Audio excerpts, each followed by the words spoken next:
আল্লাহর হাবিব সাল্লাল্লাহু আলাইহি ওয়াসাল্লামের বয়স তখন 35। বয়স কত? মজার একটা ঘটনা, খেয়াল করে শুনবেন। বয়স কত? 35। কাবা ঘরের পুনর্নির্মাণ হবে। কাবা ঘরের 4টা কর্নারের একটা কর্নার আছে আর রুকনুল হাজারিল আসওয়াদ, যেখানে হাজরে আসওয়াদ পাথর থাকে, ওইটাকে সরানো হয়েছে। এখন কাবা ঘরের নির্মাণ শেষ, ওই হাজরে আসওয়াদ পাথর নিয়ে এটার কর্নারের মধ্যে সেট করা হবে। কিন্তু কে রাখবে? কারণ হাজরে আসওয়াদ তো যেন তেন পাথর নয়, জান্নাতি পাথর। কিয়ামতের দিন এই পাথরের ভেতরে আল্লাহ একটা জিহ্বা দিবে, 2টা চোখ দিবে। এই পাথর বলবে, আল্লাহ এই লোকগুলো আমার চুমু দিয়েছিল, এর উসিলায় আজকে তুমি তারা জান্নাতে ঢুকায় দাও। এটা অনেক সম্মানিত পাথর, এই পাথরকে বহন করাটাও সম্মানিত। 4 দলের মক্কার 4 নেতা বলে, এই সম্মান আমরা হাতছাড়া করতে চাই না, কেউ এই পাথরে হাত দিতে পারবে না। এক নেতা কয়, আমি নিব, আমি নিয়ে এটা কাবা করে রাখবো। দ্বিতীয় নেতা বলে, না, এই পাথর আমি অন্য কাউরে দেব না, এটা অনেক সম্মানের, অনেক প্রেস্টিজিয়াস ইস্যু, আমি এই পাথরটা হাতে নিয়ে কাবা ঘরে রাখবো। তৃতীয় নেতা বলে, না, রক্তের গঙ্গা বইয়ে দেব, কিন্তু এই পাথর কাউরে দেব না। চতুর্থ নেতা বলে, না, আমি নেব। কিলাকিলি আছে না নাই? পাথর কয়টা? নেতা কয়জন? 4 জন। কিভাবে এই সম্মানিত পাথর নিয়ে সেট করবে? কেউ মীমাংসায় যেতে পারে না। এক মুরব্বী বলে, থাক, আজকের জন্য এখানেই সবার মুলতবি, আগামী দিনে এই মসজিদুল হারামের দরজা দিয়ে প্রথম যে ঢুকবে সে সিদ্ধান্ত দিবে। আল্লাহর মেহেরবানি, এর পরের দিন এই পথ দিয়ে ছুটে এসেছে বিশ্বনবী মুহাম্মদ। সুবহানাল্লাহ পড়বেন না? এরা হতে হেলে দুলে নুরানি তনু ওকে আসে হাই, সারা দুনিয়ার হেরে মেরে পর্দা খুলে খুলে যায়, সে যে আমার কামলি। পড়েন আওয়াজ করে। কামলিওয়ালা নবী প্রথম আসলেন, সবাই খুশি, জামিন রাদিনা বি। আরে আলামিন আসছে, আলামিন আসছে। সবাই বিশ্বনবীকে বললেন, এই এই ঘটনা। কেউ তো পাথর ছাড়তে চায় না। পাথর হইলো একটা, নেতা কয়টা? এখন কে এই পাথর নিয়ে রাখবে? এই নিয়ে মারা হবে। আল্লাহর হাবিব সাল্লাল্লাহু আলাইহি ওয়াসাল্লাম বললেন, যাই, হালুম্মা ইলাইয়া সাউবান, একটা কাপড় নিয়ে আসো, আমি এখনই সলিউশন করে দিচ্ছি। সুবহানাল্লাহ নাই? কাপড় নিয়ে আসা হলো। বিশ্বনবী বললেন, কই পাথর? সবাই বলল, এই পাথর। আল্লাহর হাবিব সাল্লাল্লাহু আলাইহি ওয়াসাল্লাম মোবারক হাত দিয়ে পাথরটা তুললেন। 4 নেতারে বললেন, ও 4 নেতা, কাপড়ের 4 কর্নারে তোমরা ধরো। 4 নেতা কাপড়ের 4 কর্নারের মধ্যে ধরলো। বিশ্বনবী নিজ হাতে পাথরটা নিয়ে কাপড়ের মাঝখানে রেখে দিলেন। এবার বিশ্বনবী আগে আগে যায়, 4 নেতারে বললেন, 4 কর্নার ধরে পাথরটারে নিয়ে আমার পেছনে পেছনে আসো। কাবার কাছে যে বিশ্বনবী আবার নিজ হাতে পাথরটা তুললেন, আবার নিজ হাতে কাবার ভেতরে রেখে দিলেন। পড়েন সুবহানাল্লাহ। সম্মান আসলে 4 নেতার দিকে যায় নাই, সম্মান গিয়েছে বিশ্বনবীর দিকে। এতক্ষণ কাউরে দিবে না, এখন কেউই ধরতে পারে নাই, তারপরেও খুশি। সুবহানাল্লাহ কইবেন না? কনফ্লিক্ট রিজলভিং অ্যাবিলিটি, বিরোধ নিষ্পত্তি করার কোয়ালিটি থাকা চাই, তবেই তিনি নেতা। কি কারিশমা দেখছেন? What a charismatic leader. এতক্ষণ রক্তের বন্যা বইয়ে দিবে, কাউরে দিবে না পাথর, এখন কেউই ধরতে পারে নাই, কিন্তু স্লোগান দিতেছে জিন্দাবাদ। আসরা নাই? নেতা হইলে এরকম নেতা হইতে হবে। মদিনাতে আউস আর খাজরাজ গোত্রের যুদ্ধ 120 বছরে। কয় বছর? কেউ থামাতে পারে না, রক্তক্ষয়ী যুদ্ধ। আল্লাহর হাবিব সাল্লাল্লাহু আলাইহি ওয়াসাল্লাম মক্কা থেকে মদিনায় এসে 7 দিনের ব্যবধানে 120 বছরের যুদ্ধ থামাইয়া দিলেন। এতদিনে এই গোত্রের লোকের সাথে এই গোত্রের কোনো বিয়ে নাই, এই গোত্রের লোকের সাথে এই গোত্রের কোনো অর্থনৈতিক লেনদেন নাই। বিশ্বনবী যখন আউস খাজরাজের যুদ্ধ থামিয়ে দিলেন, মদিনাতে আনন্দের ধুম পড়ে গেল, নতুন নতুন উৎসবের ধুম পড়ে গেল। সব ভাই ভাই। নেতা হইলে এরকম নেতা হইতে হবে, কোনো মারামারি থাকতে পারবে না সমাজে। চিল্লা এখন ঠিক কিনা? নেতা আসলেই সমাধান, নেতা আসলেই। সহিহ বুখারীতে একটা কিতাব আছে, কিতাবুস সুলহ, মীমাংসার অধ্যায়। একটা বাব আছে, বাবু কওলিল ইমামি লি আসহাবিহি ইযহাবু বিনা নুসলিহ বাইনাহুম। ইমাম সাহেবের এই কথা যে আমাদেরকে নিয়ে চলো, আমরা মিলাই দেব, এটা আল্লাহ রাসূল সাল্লাল্লাহু আলাইহি ওয়াসাল্লামের একটা বিখ্যাত ডায়ালগ। ডায়ালগটা কি? খেয়াল করে শুনেন। যুদ্ধ, মারামারি আর ঝগড়া শুনলেই আল্লাহ রাসূল সাল্লাল্লাহু আলাইহি ওয়াসাল্লাম বলতেন, ইযহাবু বিনা নুসলিহ বাইনাহুম, আরে আমরা আছি তো, আমগরে নিয়ে যাও না, আমরা মিলাই দেব। সুবহানাল্লাহ পড়েন। মারামারি দেখলেই বিশ্বনবী মিলাই দিতেন। আল্লাহর হাবিব সাল্লাল্লাহু আলাইহি ওয়াসাল্লাম বলতেন, আলা উখবিরুকুম বিআফদালি দারাজাতিন মিনাস সালাতি ওয়াস সিয়ামি ওয়ান নুসুক, রোজা নামাজ সালাতের চেয়ে বড় একটা সওয়াবের কাজ আছে, ওইটা কি আমি তোমাদের বলবো না? সাহাবারা বললেন সেটা আবার কি? বিশ্বনবী বললেন ইসলাহু যাতিল বাইন, দুইজন ঝগড়া করতেছে, তুমি ঝগড়া না লাগায় দিয়া মিলাই দিবা, এর চেয়ে ভালো কাজ হয় না। জোরে কোন ঠিক কি না? আল্লাহর হাবিব সাল্লাল্লাহু আলাইহি ওয়াসাল্লামের উপাধি ছিল আল আমিন। কি উপাধি ছিল? কি উপাধি? জা আমিন রাদিনা বিহি। তিনি এত বড় আমানতদার ছিলেন, মক্কা শহরে দল মত নির্বিশেষে সবাই মিলে বিশ্বনবী সাল্লাল্লাহু আলাইহি ওয়াসাল্লামের কাছে টাকা পয়সা ধন সম্পদ জুয়েলারি অর্নামেন্টস আমানত রেখে যেত। সুবহানাল্লাহ পড়বেন না? টাকার প্যাকেট, দিরহামের প্যাকেট, দিনারের প্যাকেট এরকম ভাঁজ করে বিশ্বনবীর কাছে দিয়ে যেত, মুহাম্মদ এই যে এটা আমানত। আল্লাহর হাবিব সাল্লাল্লাহু আলাইহি ওয়াসাল্লাম বলতেন দল করো আবু জাহেলের, আমার কাছে আমানত কেন? আবু জাহিল্লার কাছে রাখো। কয় না, বিপদে পয়রা দল করে আবু জাহিল্লার, কিন্তু আমানত রাখা যাবে না। আমানত রাখবো তোমার কাছে। আবু জাহিল্লার কাছে যদি টাকার প্যাকেট রাখি, কয়দিন পরে দেখবো টাকাও শেষ, প্যাকেটও শেষ। আমানত রাখবো তোমার কাছে। সুবহানাল্লাহ পড়েন। বিশ্বনবীর এই আমানতদারিতায় মুগ্ধ হয়ে আম্মাজান খাদিজা রাদিয়াল্লাহু তাআলা আনহা বিশ্বনবীকে বিয়ের প্রস্তাব দিয়েছিলেন। বিশ্বনবী যে রাতে মক্কা থেকে মদিনায় হিজরত করবেন, ওই রাতে চাচাতো ভাই সাইয়েদনা আলী রাদিয়াল্লাহু তাআলা আনহুকে ডেকে বলেছিলেন, আলী এই দেখো আমার ঘরে বোঝাই করা মানুষের রেখে যাওয়া আমানত, কি করব আমি? এগুলোর আমানতদার আমি তোমারে বানায় গেলাম। আল্লাহর হাবিব সাল্লাল্লাহু আলাইহি ওয়াসাল্লাম সাইয়েদনা আবু বকরকে নিয়ে মদিনার পথে রওনা হলেন।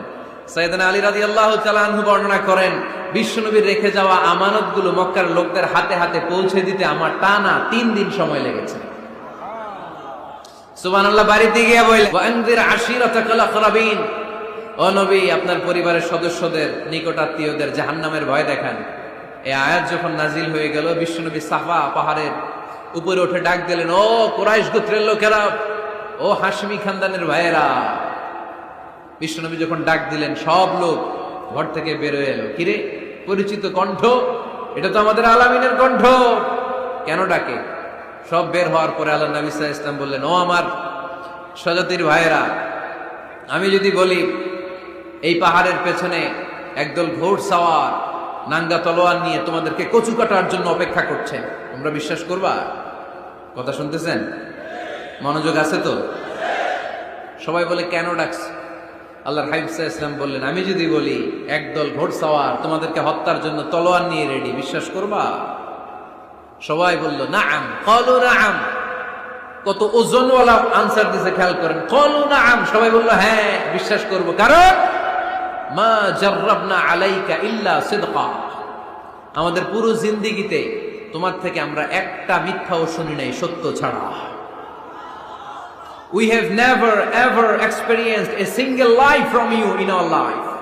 আমরা আমাদের পুরো জিন্দেগিতে, এই পুরো 40 বছরে, তুমি তো 40 বছর ধরে এই শহরে আমাদের সাথে একসাথে বড় হয়েছো, আমাদের পুরো জিন্দেগিতে আমরা তোমার থেকে একটা মিথ্যা শুনি নাই। নট এ সিঙ্গেল লাই। কয়টা মিথ্যা? চিন্তা করেন। এলাকার জনগণ 40 বছর পরে কি স্টেটমেন্ট দিচ্ছে, এই একটা স্টেটমেন্টে বিগত 40 বছরের সার্টিফিকেট রয়েছে। সুবহানাল্লাহ পড়ে। বিগত 40 বছর আমার নবী কেমন ছিলেন, এক বাক্যে সার্টিফিকেট দিয়ে দিল, মা জাররাবনা আলাইকা ইল্লা সিদকান। নবী হে মুহাম্মদ, আমরা এই 40 বছরে তোমার থেকে একটা মিথ্যাও শুনি নাই, তুমি সত্যবাদী, তোমার চেয়ে বড় সত্যবাদী এই তল্লাটে দ্বিতীয়টা নাই, তাই তুমি যাই বলবা তাই বিশ্বাস করবো। পড়েন সুবহানাল্লাহ। তার মানে আমার নবী একাধারে সত্যবাদী ছিলেন, আবার আমানতদার ছিলেন। আর বিশ্বনবী বলতেন, ইদা দুইয়াতিল আমানাতু ফান্তাযিরিস সাআ, যখন আমানতের খেয়ানত শুরু হয়ে যাবে মনে করবা কিয়ামত তোমাদের কাছে চলে এসেছে। আমানতের খেয়ানত আছে না নাই? সময় সাহাবাদের সাথে পরামর্শ করে কাজ করতেন। বদরের ময়দানে আল্লাহর হাবিব সাল্লাল্লাহু আলাইহি ওয়াসাল্লাম 313 জন সাহাবাকে নিয়ে একটা জায়গায় তাবু গাড়লেন, বললেন এখানেই তাবু গাড়বো। হাব্বাব ইবনুল মুনজির রাদিয়াল্লাহু তাআলা আনহু বললেন, ইয়া রাসূলুল্লাহ, আমানজিলান আনসালাহুল্লাহ লাইসা লানা আন নাতাকাদ্দামা মিনহু আও নাতাআখারা আনহু। নবী হে, এই যে বদরের এইখানে যে আপনি তাবু গাড়তে বললেন, এটা কি আপনার ইচ্ছায় না আল্লাহর ইচ্ছায়? যদি আল্লাহর ইচ্ছায় হয় তাহলে তো এটা ওয়াহী, এটা চেঞ্জ করা যাবে না। আর যদি আপনার ইচ্ছা হয় তাহলে আমার কথা আছে। সুবহানাল্লাহ পড়বেন না? আল্লাহর নবী বললেন, এটা আল্লাহর ইচ্ছায় নয়, এটা আমার ইচ্ছায়। সাইয়েদনা হাব্বাব ইবনুল মুনযির রাদিয়াল্লাহু তাআলা আনহু বলেন, নবী তাহলে এই জায়গায় তাঁবু গাড়া ঠিক হবে না।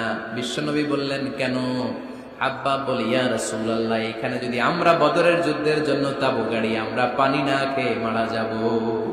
এখানে নয় গো নবী, ওই যে দেখা যায় ওখানে, ওখানে তাঁবু গাড়লে বদরের কুয়ার পানি আমরা খাবো। আবার দুই দিকে সুন্দর উপত্যকা, বৃষ্টি হলে পানি জমলে আমরা হাউস বানিয়ে ওই পানি আমরা ব্যবহার করব।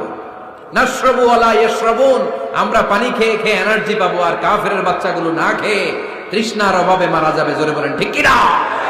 ফিউচারিস্টিক, ভিশনারি, স্বপ্নবাজ, স্বপ্নচারী নেতাকে স্বপ্ন দেখতে হয়, ওই স্বপ্ন জাতিকে দেখাতে হয়। চিল্লায় বলেন ঠিক কি না? মানুষ তার স্বপ্নের সমান বড়।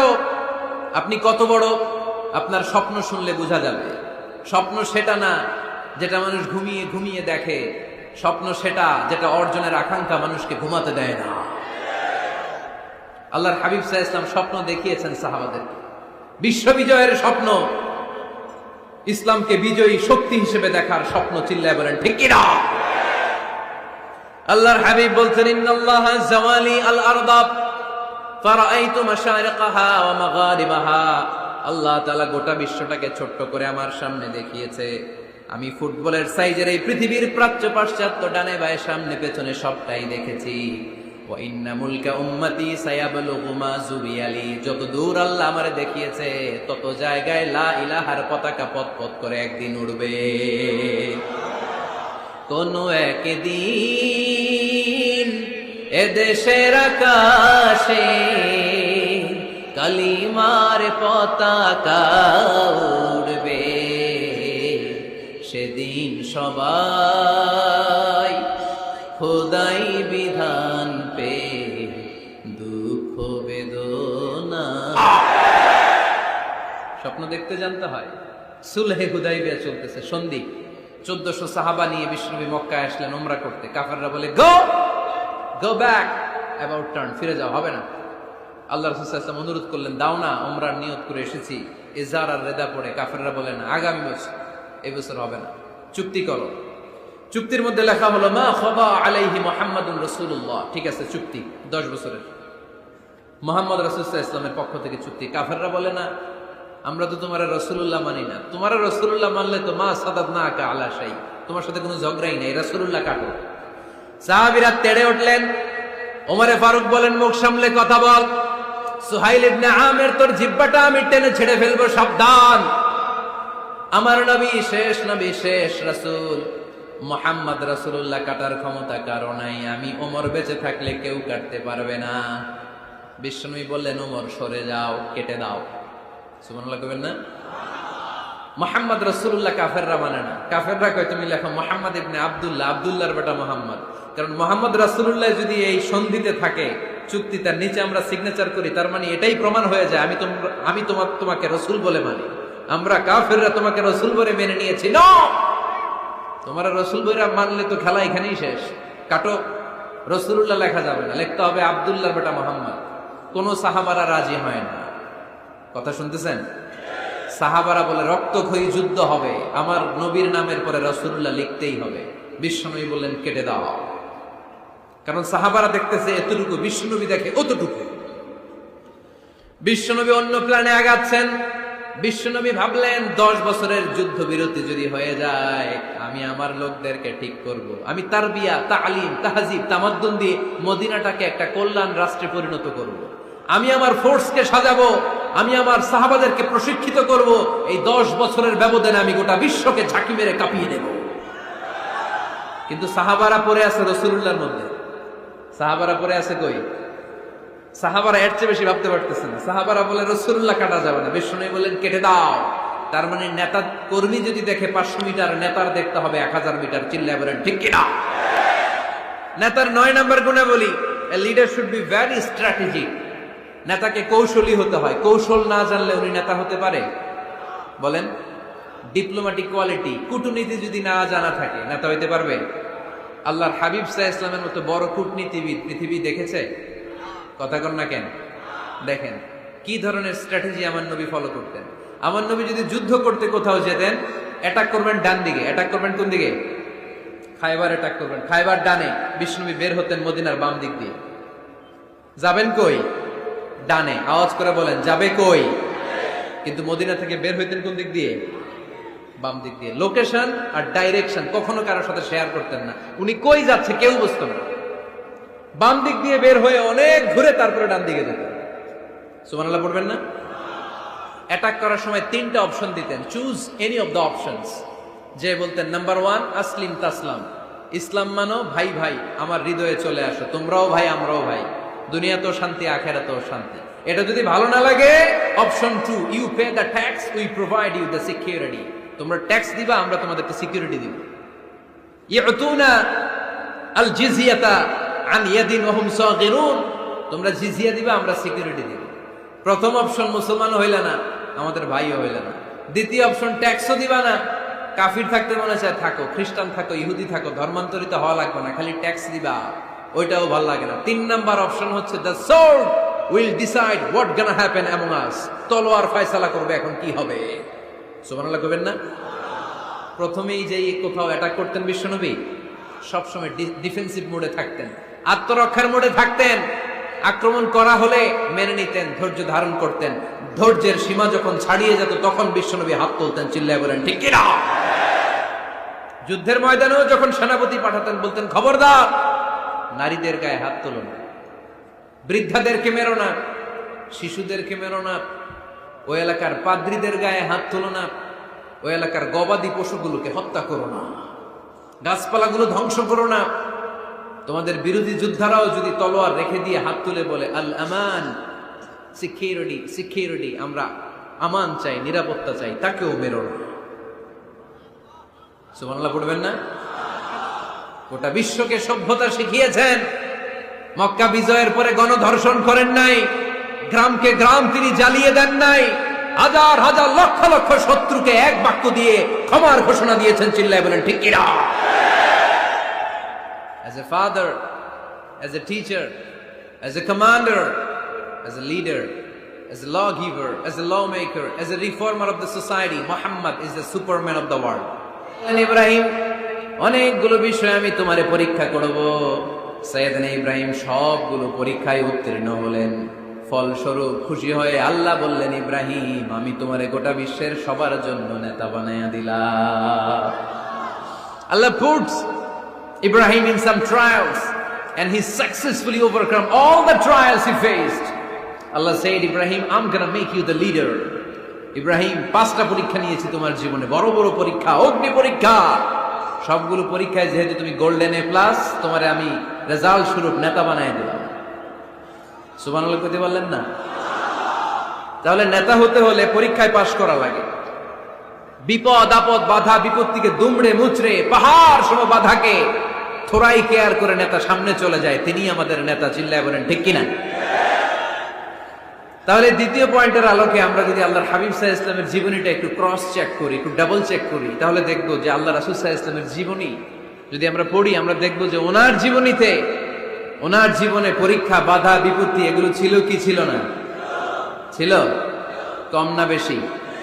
এমন কোন আযাব, অত্যাচার, জুলুম, নির্যাতন নাই যেটা আমার নবী সহ্য করে নাই, ঠিক কিনা? যখনই কোরআনের তাফসীর করতো তখনই হাততালি শুরু হয়ে যেত, যখনই কোরআন তেলাওয়াত করতেন তখনই শীষ দিয়ে ডিস্টার্ব করা শুরু হয়ে যেত, যখনই নামাজে দাঁড়াতেন ওটের পচা নারী বুড়ি আমার নবীর ঘাড়ের উপরে চাপিয়ে দেয়া হতো। এখনো দেয়? সিস্টেম একই, ভার্সন পাল্টায়। The system is same but the version is different, ঠিক কিনা? ওই সময় গালি দিত, এখনো গালি দেয়, আছে না নাই? ওই সময় আমার নবীরে গালি দিত পাগল, গালি দিত কবি, কোলে দিত গণক, বলতো লেস কাটা, এখনো গালি আছে না নাই? কি গালি দেয়? রাজাকার। হ্যাঁ, রাজাকারের লিস্ট নিয়েও কিলাকিলি দেশে আছে না নাই? তো গালি আছে, এখনো আছে, এখনো দেয়। তবে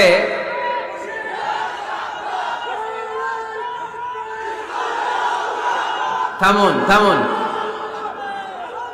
গালি তখনও ছিল, এখনো আছে। গালির ভার্সনটা একটু ডিফারেন্ট, ঠিক কিনা?